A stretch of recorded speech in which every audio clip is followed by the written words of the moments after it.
I was saying to Mr. Powell, it was said, for example, that you became the hero of the skinheads who... Of the skinheads?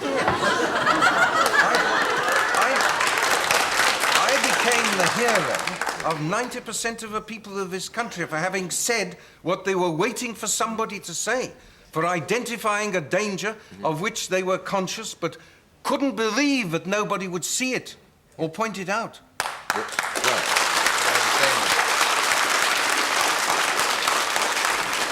and I still am. And you still are. But, I mean, there was a certain amount, you will admit, of reaction. The hero of the skinheads was a phrase used in an article No, there was no violent reaction. As if, we've seen them reported in America as these kids with their hair shaved down who go out and occasionally beat up Pakistani people. And that happened before my speech as well, and has not happened more since than before. Yeah. I'm just saying... Nor was there any act of violence associated with that speech, and the one which was alleged was investigated by the police and found to be a false report. What there was, as I say, was a tremendous explosion of emotion, indeed, that at last something which threatened this country, which people had been watching coming, was recognized, was talked about. That's what happened. And since then, at least we've been able to talk about it. At least we've discussed. At least we've been able, gradually, to elicit some of the facts. Do you know the very facts of numbers were grossly underestimated 2 or 3 years ago? I myself underestimated them. In 1964, 1965, I myself supposed that this immigrant population, which I've explained, would stabilize at roughly 1 million. And while I thought that this was something which would have been better if it had been avoided, still it didn't seem to me that it represented a major problem for the future of this country. It is the numerical facts that have changed the outlook.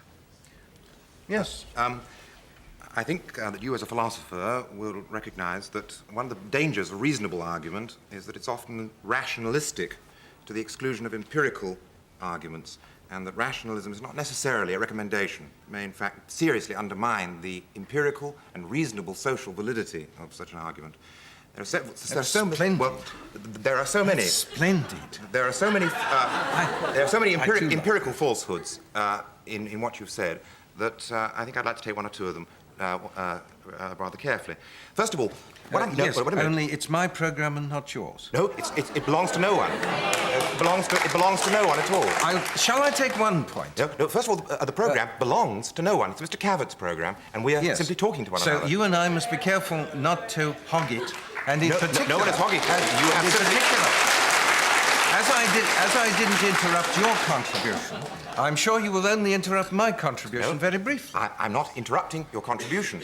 I'm simply offering a point. What I want to ask you, one or two issues. Are you worrying about the increase in numbers or the increase in the number of people who the population at large feel anxious about because of some certain recognizable feature they have? Are you worrying about the increase in the size of the population or the increase of a certain element of the population which is in some way have features which are likely to... Of course, we are not concerned with the increase in the total population from, say, 55 to 60 million.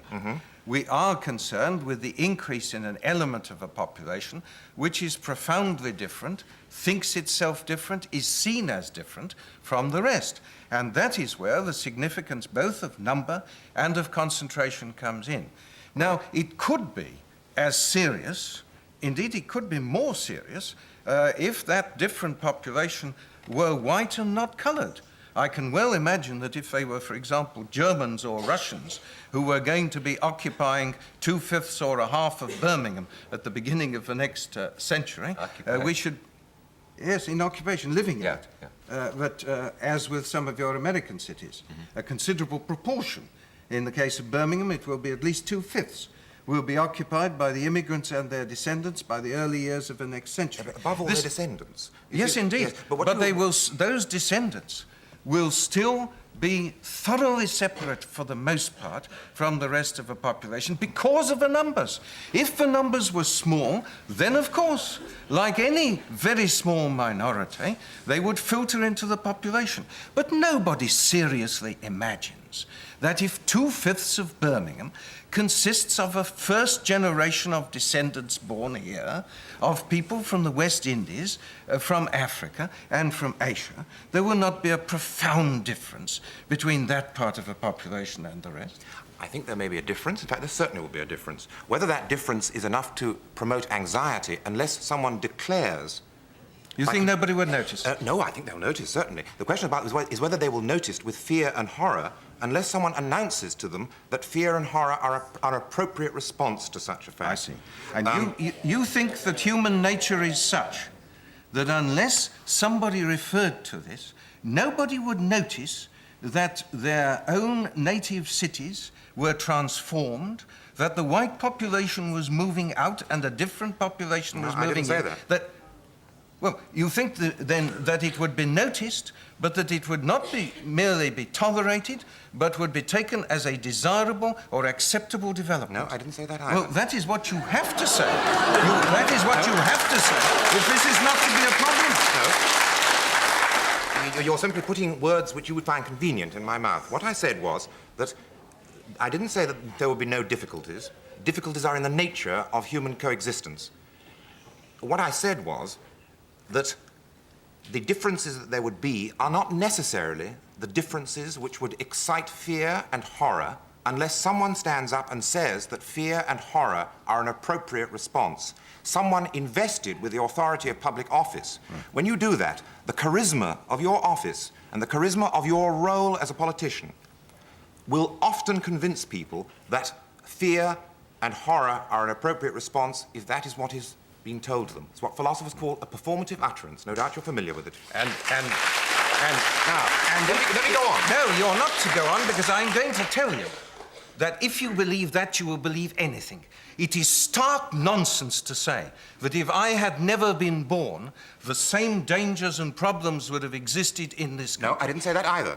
Well, you did indeed. No, I did not. I did not say I've made it easier for you. No, you haven't at all. I did not say that the same dangers would not exist. I did not say that ethnic frictions don't exist between groups that are drawn from different areas and that have different racial origins. Social cooperation is a hard and a difficult thing. I feel that you would have done your duty as a politician, as an ethical politician, much more productively if instead of exciting the notion of future strife, you had encouraged the notion of future cooperation on the basis of understanding.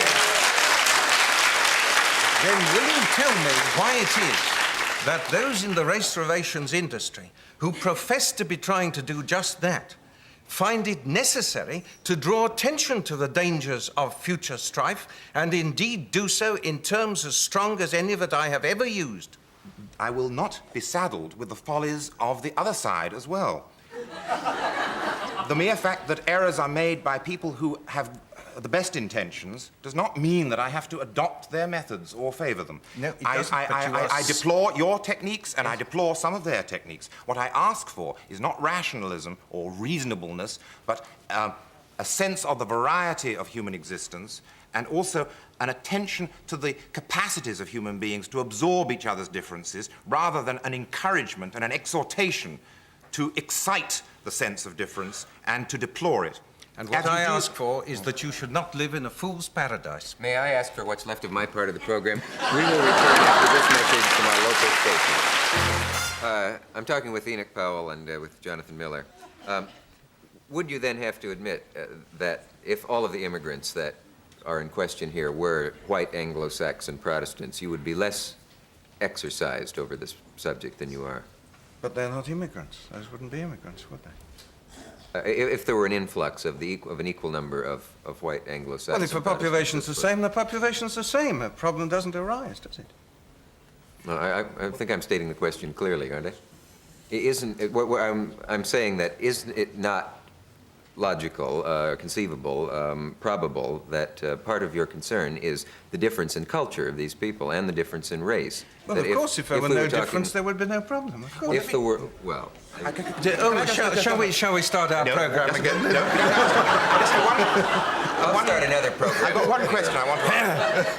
If, in fact, and I recognize what it is that worries you about the arrival... That worries me. Or that worries the people who you supposedly represent. That worries the people of this country. All right, that worries the people of this country. That's Let's leave it at this moment.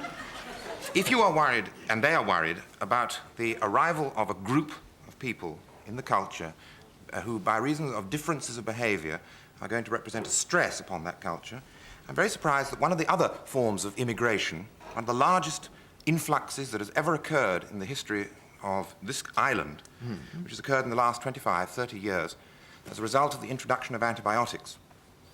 It's the influx from the land of the dead, who are not usually recognized as such, an extraordinary proportion of people who are now allowed to live beyond ages which, as a result of diseases of the chest and cardiovascular system, they would not. You have recalled from another country, if you like, a very large group of people who, by virtue of their age, are throwing acute stresses upon the culture of the country, precisely because families find it very hard to live on very large numbers of occasions with old people for precisely the reasons that you are talking about, because they have different habits due to their age. Now, no one suggests, for example, that this population from the other side of the sticks are going to be given their fare and Charon's pennies to return them because they are an inconvenience due to their cultural differences from the young group upon whom they now become a burden. What we are learning to do is to accommodate old people, or should be doing, although, in fact, in the next 30 years, they will represent perhaps an even greater danger to the structure of our society if we cannot intelligently accommodate these people that we have rescued from this other foreign country, from much further away than Jamaica or from India. And I just wonder how you feel about that sort of problem, because I feel that from the metaphor of that problem, we can learn how to handle other people who've also come from other countries. Well, you called it a metaphor, and of course it is a metaphor, and a very striking and moving metaphor. Of course, they didn't come back. They were prevented from going there. And these people are our parents, our relatives, our own flesh and blood, part of the inhabitants of this island whose age structure and whose numbers, for the reasons which you've explained, have changed. Of course there are problems there. And there are problems which, unless we were to forswear the use of antibiotics and so on... Something which is suggested by large numbers of doctors after the age of 60, incidentally. I said unless we were to forswear that, is inevitable. But the immigration was not inevitable. This was due to a state of the law of this country to which there is no parallel in any other country. This was due to the government of this country, and I take my share of the blame for it, deferring for too long to bring the law of this country into accord with reality. It is therefore something preventable in its growth and at any rate in part reversible, since unlike the land of the dead, a great majority of the immigrants here and their children born here are the citizens of their home countries. So there is at any rate that, along with other basic differences, the difference between something which is remediable or partly remediable and something which, failing euthanasia and so on, is not. But I think I think, if I may say so, that the contrast which the metaphor imports is a very instructive one.